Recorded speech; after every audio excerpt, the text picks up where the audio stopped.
నువ్వు ఇంత అడుగుతావు, వెర్రి ముఖం వేసుకొని నేను ఇంత దాచిపెట్టాను నీకు. మరి ఏది ప్రభా, తొందరగా ఈ ప్రభా, అదే తపన నీకు కొద్దిగా ఆగంటాడు ఆయన. నీకు ఎప్పుడు ఇవ్వాలో దానికి ఒక సమయం ఉంది, దానికి ఒక వయసు ఉంది.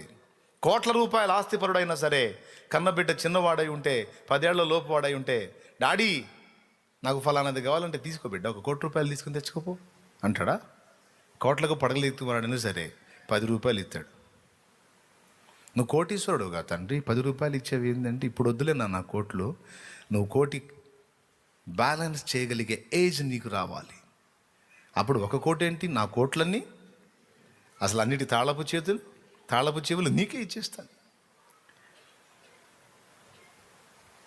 మీ డాడీ మా డాడీ శ్రీమంతుడు, కాకపోతే ఇప్పుడు మనం పిల్లలం, అందుకే పైసలు ఎట్లా చెడిపోతామని. దేవునికి స్తోత్రం కలుగునుగా.